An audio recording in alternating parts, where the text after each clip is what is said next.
السلام علیکم ورحمۃ اللہ وبرکاتہ ناظرین، آج پھر ہم حاضر خدمت ہیں ایک نئی ویڈیو کے ساتھ، اور آج کی اس ویڈیو میں ہم آپ کو بتائیں گے کہ کیسے رام مندر کے ادگھاٹن کے وقت پر خواجہ جی کے دیوانوں کے لیے ہم ایک خاص ویڈیو لے کر آئے ہیں، خواجہ جی کی زندہ کرامات کی ویڈیو، جہاں پر ایک طرف ایودھیا میں رونق اور شور شرابہ مچایا جا رہا تھا، رام مندر کے ادگھاٹن میں یوگی جی، مودی جی اور بھی بڑے بڑے سیلیبریٹی اور منتری پہنچے، اور لوگوں کی ٹرین بھر بھر کے بھیڑ پہنچی، اور لوگوں کا کئی دفعہ آنا جانا ہو رہا۔ پورے یوپی اتر پردیش کو سجایا گیا جس دن رام مندر کا ادگھاٹن تھا۔ وہیں دوسری طرف ہمارے خواجہ غریب نواز رحمۃ اللہ علیہ تعالیٰ کا عرس مبارک چل رہا تھا، جہاں پر دنیا کے کونے کونے سے لوگ آئے اور خواجہ کے دیوانے عرس میں آ کے شامل ہوئے۔ اسی دوران ہم آپ کے لیے خواجہ غریب نواز رحمۃ اللہ علیہ تعالیٰ کی زندہ کرامات کی ویڈیو لے کر آئے ہیں، تاکہ خواجہ کے دیوانے یہ ویڈیو سن کر جھوم اٹھیں، اور خواجہ کے دیوانوں کے لیے یہ ایک ایسی زبردست ویڈیو ہے جس سے ان کا دل جھوم اٹھے گا، اور وہ وہیں سے ہی چلائیں گے یا خواجہ یا خواجہ یا خواجہ۔ تو ویڈیو کو پورا لازماً دیکھیں اور چینل کو سبسکرائب کریں۔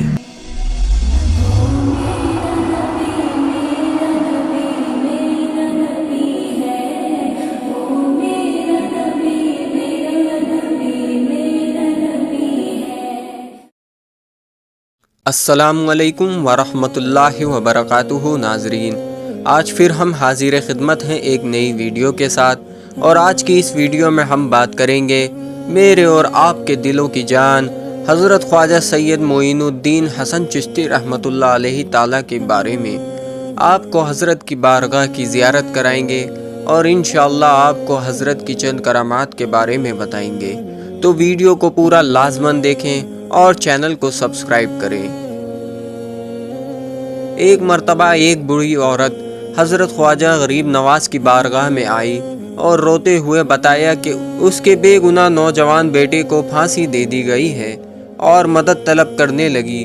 سرکار غریب نواز نے اپنا عصا مبارک ہاتھ میں لیا اور اس بڑھیا کے ساتھ چل پڑے۔ جب پھانسی دینے کی جگہ پر پہنچے تو آپ نے اپنے عصا سے مردے کی طرف اشارہ کر کے فرمایا کہ اگر تم بے گناہ ہو تو اللہ کے حکم سے زندہ ہو جاؤ۔ فوراً وہ مردہ لڑکا زندہ ہو گیا اور پھانسی سے اتر کر نیچے آیا، اور وہ لڑکا اور اس کی ماں غریب نواز کے قدموں میں گر پڑے۔ آپ نے دونوں کو تسلی دی اور گھر کی جانب روانہ کیا۔ ایک بار آپ انا ساگر کے پاس سے گزر رہے تھے کہ آپ نے ایک عورت کی رونے کی آواز سنی۔ پوچھنے پر پتہ چلا کہ وہ عورت بہت غریب تھی اور اس کی گائے مر گئی تھی۔ آپ اس کے ساتھ اس گائے کے پاس گئے اور دعا کی تو وہ گائے زندہ ہو گئی۔ یہ دیکھ کر وہ عورت آپ کے قدموں میں گر گئی۔ ایسے ہی ایک دوسری کرامات میں ہے، ایک بار آپ انا ساگر کے کنارے پر بیٹھے تھے، اتنے میں ایک چرواہا کچھ گائے کے ساتھ وہاں سے گزرا۔ آپ نے اسے دودھ دینے کے لیے کہا۔ اس نے کہا یہ گائیں کم عمر کی ہیں اور دودھ نہیں دیتی۔ آپ نے ان میں ایک گائے کی طرف اشارہ کر کے اس لڑکے کو اس گائے کا دودھ نکالنے کے لیے فرمایا۔ جب اس لڑکے نے اس گائے کو دیکھا تو اسے یہ دیکھ کر تعجب ہوا کہ وہ گائے کے پستان دودھ سے بھر گئے تھے۔ اس نے دودھ نکال کر خواجہ غریب نواز کو دیا۔ وہ دودھ اتنا تھا کہ 40 آدمیوں کے لیے کافی ہو جائے۔ یہ دیکھ کر وہ لڑکا حضرت خواجہ معین الدین چشتی اجمیری رحمۃ اللہ علیہ تعالیٰ کا مرید بن گیا۔ ایک بار خواجہ کی بارگاہ میں ایک شخص حاضر ہوا اور عرض کیا، اجمیر سے کچھ فاصلے پر میرا ایک باغ ہے جس کے درخت بالکل سوکھ گئے ہیں۔ آپ نے فوراً مٹی کے ایک لوٹے میں پانی بھر کر دیا اور فرمایا کہ اس پانی کو درختوں کی جڑوں میں ڈال دو۔ باغ کے مالک نے وہ پانی لا کر درختوں کی جڑوں میں ڈال دیا۔ اس پانی کی برکت سے باغ کے تمام درخت سرسبز و شاداب ہو گئے اور پھل دینے لگے۔ ایسے ہی ایک مرتبہ اجمیر میں آپ اپنے مرید شیخ علی کے ساتھ راستے سے گزر رہے تھے، اتنے میں ایک شخص سامنے آیا جس سے شیخ علی نے قرض لیا تھا۔ وہ شیخ علی سے اپنے قرض کی رقم واپس کرنے کے لیے کہنے لگا۔ خواجہ غریب نواز نے اس شخص سے فرمایا، تم کچھ مہلت اور دے دو۔ جلد ہی تمہاری رقم تمہیں مل جائے گی۔ مگر وہ نہ مانا۔ آپ نے جلال میں آ کر اپنی چادر زمین پر بچھا دی اور فوراً اس چادر کے اوپر سونا اور چاندی کا ڈھیر بن گیا۔ آپ نے اس قرض خواہ سے فرمایا، اس میں سے جتنی تمہاری رقم ہوتی ہے اتنا لے لو۔ جب اس شخص نے اس ڈھیر میں سے مال لینے کے لیے ہاتھ آگے بڑھایا تو اس کے دل میں لالچ پیدا ہوا، لیکن جب وہ اپنی رقم سے زیادہ مال لینے لگا تو اس نے دیکھا کہ وہ سارا سونا اور چاندی غائب ہو گیا اور اس کا ہاتھ اسی حال میں رہ گیا اور وہ اپنے ہاتھ کو ہلا بھی نہیں پایا۔ وہ فوراً خواجہ غریب نواز کے قدموں میں گر گیا اور رحم کی بھیک مانگنے لگا۔ آپ نے اسے معاف کیا اور اس کا ہاتھ ٹھیک کیا۔ اسی طرح ایک امیر خاتون کو 7 لڑکیاں تھیں۔ اس کا شوہر لڑکیوں کی کثرت کی وجہ سے ناراض تھا۔ اس نے دوسری شادی کرنے کا ارادہ کیا۔ اس دوران وہ عورت حاملہ ہوئی۔ وہ خواجہ غریب نواز کی بارگاہ میں حاضر ہوئی اور دعا کے لیے التجا کی۔ سرکار غریب نواز نے فرمایا، جا تیرا مقصد پورا ہوگا۔ کچھ مہینے بعد اللہ کے فضل سے اس کے بطن سے نہایت ہی خوبصورت لڑکا پیدا ہوا۔ ایک بار آپ کے خلیفہ خواجہ قطب الدین بختیار کاکی رحمۃ اللہ علیہ تعالی سلطان شمس الدین التمش اور ان کے سپاہیوں کے ساتھ دلی کے راستے سے گزر رہے تھے۔ اتنے میں ایک عورت سامنے آئی اور خواجہ قطب الدین بختیار کاکی رحمت پر الزام لگایا کہ میرے پیٹ میں خواجہ قطب الدین بختیار کاکی کا بچہ ہے اور ان سے میرا نکاح کرایا جائے۔ سلطان اور وہاں موجود تمام لوگ حیران ہو گئے۔ خواجہ قطب الدین بختیار کاکی نے اپنے پیر و مرشد سے مدد کے لیے اجمیر کی جانب دیکھا اور فوراً خواجہ غریب نواز وہاں حاضر ہو گئے۔ آپ کو دیکھ کر خواجہ قطب الدین بختیار کاکی کی آنکھوں میں آنسو آ گئے۔ خواجہ غریب نواز نے اس عورت کی طرف دیکھ کر کہا، اے بچے، تیری ماں خواجہ قطب الدین پر الزام لگا رہی ہے، تو ہی پیٹ میں سے بتا کہ یہ بات سچ ہے یا نہیں۔ اس عورت کے پیٹ میں سے بچے نے جواب دیا، حضور یہ عورت جھوٹ بول رہی ہے۔ خواجہ قطب الدین بختیار کاکی کے دشمن اس عورت کے ذریعے ان کو ذلیل کرنا چاہتے تھے۔ نعوذ باللہ۔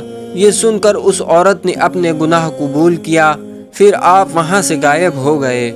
خواجہ قطب الدین بختیار کاکی کے علاوہ کسی کو آپ کے تشریف لانے کا اور فوراً رخصت ہونے کا راز سمجھ میں نہیں آیا۔ اسی طرح ایک بار آپ کے ایک مرید نے خواجہ غریب نواز کی بارگاہ میں حاضر ہو کر عرض کیا، شہر کے گورنر نے کسی وجہ سے شہر چھوڑ کر چلے جانے کی سزا دی ہے۔ آپ نے فرمایا، اپنے گھر واپس جاؤ، اللہ تعالیٰ نے اس گورنر کو سزا دے دی ہے۔ وہ مرید جب اپنے گھر واپس پہنچا تو پتہ چلا کہ وہ گورنر گھوڑے پر سے گر گیا ہے اور مر گیا۔ ایک بار آپ نے اپنے خادم کو پانی لانے کے لیے بھیجا۔ وہ جب انا ساگر پر پہنچا تو وہاں کے پہرے دار نے کہا، یہاں کے راجا کا حکم ہے کہ تم لوگوں کو پانی نہ دیا جائے، اس لیے تمہیں پانی نہیں ملے گا۔ اس نے واپس آ کر خواجہ غریب نواز کو بتایا۔ آپ نے اسے ایک کانسا دے کر انا ساگر پر واپس جانے کے لیے کہا اور فرمایا، انا ساگر سے کہنا کہ تمہیں خواجہ غریب نواز نے بلایا ہے۔ خادم نے ویسا ہی کیا اور فوراً سارا پانی کانسے میں آ گیا اور انا ساگر خالی ہو گیا اور ساتھ میں پورے علاقے میں سے بھی پانی خالی ہو گیا۔ تمام لوگ پانی نہ ملنے کی وجہ سے پریشان ہو گئے اور راجہ سے فریاد کی۔ راجہ نے خواجہ کی بارگاہ میں آ کر معافی مانگی۔ آپ نے فرمایا، پانی تو اس رب تعالیٰ کی عطا کی ہوئی نعمت ہے جو سارے جہان کا مالک ہے، اور پانی انسان، جانور اور تمام مخلوق کے لیے ہے۔ کسی کو پانی استعمال کرنے سے روکنا غلط ہے۔ پھر آپ نے اپنے خادم کو کانسے کا پانی انا ساگر میں واپس ڈالنے کے لیے فرمایا۔ جب خادم نے پانی واپس ڈالا تو انا ساگر پہلے کی طرح پانی سے بھر گیا اور پورے علاقے میں سب جگہ پانی آ گیا۔ ایک بار خواجہ اپنے ساتھیوں کے ساتھ ایک درخت کے نیچے بیٹھے تھے۔ اتنے میں راجہ کے سپاہیوں نے آ کر کہا کہ تم سب یہاں سے کھڑے ہو جاؤ، یہ راجہ کے اونٹوں کے بیٹھنے کی جگہ ہے۔ آپ نے کہا کہ یہ اونٹ دوسری کوئی جگہ پر بھی بیٹھ سکتے ہیں، تو انہوں نے کہا کہ نہیں، یہ اونٹ روز یہیں پر بیٹھتے ہیں۔ تو آپ وہاں سے کھڑے ہو گئے اور فرمایا کہ ٹھیک ہے، اب یہ اونٹ یہیں پر بیٹھیں گے، اور آپ دور چلے گئے۔ پھر کچھ وقت کے بعد سپاہیوں نے اونٹوں کو کھڑا کرنے کی کوشش کی تو وہ وہاں سے کھڑے نہ ہوئے۔ بہت کوشش کرنے کے بعد ناکام ہو کر وہ سب راجا کے دربار میں حاضر ہوئے اور ساری باتیں بیان کی۔ تو اس نے کہا کہ تم اس فقیر کے پاس جاؤ اور اس سے معافی مانگو۔ وہ سپاہی خواجہ غریب نواز کو ڈھونڈتے ہوئے وہاں پہنچے اور معافی مانگی۔ خواجہ غریب نواز نے فرمایا کہ جاؤ، تمہارے اونٹ کھڑے ہو گئے ہیں۔ انہوں نے وہاں جا کر دیکھا تو وہ اونٹ کھڑے ہو گئے تھے۔ آپ مکہ شریف میں مسجد حرام میں عبادت میں مشغول تھے۔ اتنے میں غیب سے آواز آئی، تیرا رب تجھ سے راضی ہے، جو چاہو مانگ لو۔ آپ نے فرمایا، اے میرے رب، سلسلہ چشتیہ میں داخل ہونے والوں کو بخش دے۔ پھر آواز آئی کہ میں نے تمہاری دعا قبول فرمائی ہے اور قیامت تک کے لیے سلسلہ چشتیہ میں داخل ہونے والے امت محمدی کو بخش دیا ہے۔ اس کے بعد مدینہ شریف میں تھے، تب حضور سرکار مدینہ حضور صلی اللہ علیہ وسلم نے خواب میں تشریف لا کر فرمایا کہ اے معین الدین، تم دین کے مددگار ہو، تم اب ہندوستان جاؤ اور وہاں جاہلیت کو دور کر کے لوگوں کو دین اسلام کا صحیح طریقہ دکھاؤ، اور ایک انار عطا فرمایا۔ جب خواجہ نے اس انار کو دیکھا تو اس میں ہندوستان کا اور اجمیر شریف کا نقشہ دکھائی دیا۔ آپ ہر سال ایام حج کے دوران اجمیر شریف ہی میں موجود رہتے تھے، مگر حج کے لیے جانے والے لوگ اس وقت آپ کو مکہ شریف میں اور حج کے مقامات پر حاضر دیکھتے تھے۔ آپ کی خانقاہ میں لنگر چلایا جاتا تھا، جس میں روز ہزاروں لوگوں کو کھانا کھلایا جاتا تھا، مگر آپ کبھی کسی سے کوئی مدد نہیں لیتے تھے۔ وصال سے پہلے آپ اپنے حجرے میں تلاوت قرآن کرتے رہے۔ آپ کا وصال 6 رجب 633 ہجری 16 مارچ 1236 AD کو پیر کے دن 97 سال کی عمر میں ہوا۔ آپ کی نماز جنازہ خواجہ فخر الدین چشتی رحمۃ اللہ علیہ تعالی نے پڑھائی۔ آپ کا مزار شریف اجمیر راجستھان میں ہے۔ وصال کے بعد بھی آپ کا فیض اور کرامات جاری ہیں۔ آپ کے مزار پر حاضر ہونے والوں اور آپ کے وسیلے سے دعا مانگنے والوں کو اللہ تعالی ہر نیک جائز مراد کو پورا عطا فرماتا ہے، جس میں یہ قصہ بہت مشہور ہے۔ ایک بار حضرت بادشاہ اورنگزیب حضرت خواجہ غریب نواز رحمۃ اللہ علیہ تعالی کے مزار کی زیارت کے لیے اجمیر شریف گئے۔ آپ جب خواجہ کے مزار پر پہنچے تو وہاں ایک اندھا شخص بیٹھ کر التجا کر رہا تھا۔ آپ نے پوچھا کہ اے شخص، کیا معاملہ ہے؟ اس شخص نے کہا کہ میں بہت عرصے سے خواجہ غریب نواز کے وسیلے سے دعا کر رہا ہوں کہ مجھے آنکھوں کی روشنی مل جائے، لیکن کوئی فائدہ نہیں ہوا۔ آپ نے اس سے کہا کہ میں مزار میں سلام کر کے آتا ہوں، اگر تجھے آنکھ کی روشنی نہیں ملی تو تلوار سے تیری گردن الگ کر ڈالوں گا۔ وہ اندھا شخص پریشان ہو گیا کہ اب تو آنکھ کے ساتھ جان پر بھی بات بن گئی ہے۔ وہ اور زور سے خواجہ کے وسیلے سے دعا مانگنے لگا اور التجا کرنے لگا۔ جب اورنگزیب نے خواجہ کو سلام کیا تو اس کا جواب نہ ملا، دوبارہ سلام کیا تو جواب نہ ملا، پھر جب تیسری بار سلام کیا تو آہستہ سے جواب ملا، وعلیکم السلام یا عالمگیر حجتی۔ پھر خواجہ غریب نواز نے مزار میں سے فرمایا کہ اے اورنگزیب، آئندہ کبھی ایسی ضد مت کرنا۔ تمہاری ضد کی وجہ سے اس اندھے شخص کی آنکھوں کی روشنی لانے کے لیے میں عرش الہی پر گیا تھا، اور اس لیے سلام کا جواب دینے میں تھوڑی دیر ہو گئی۔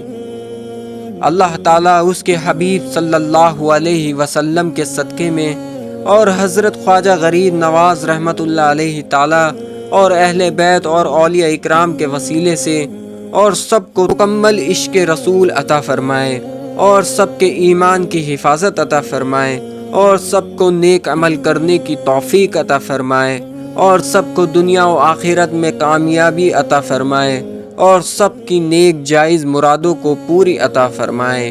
آمین ثم آمین۔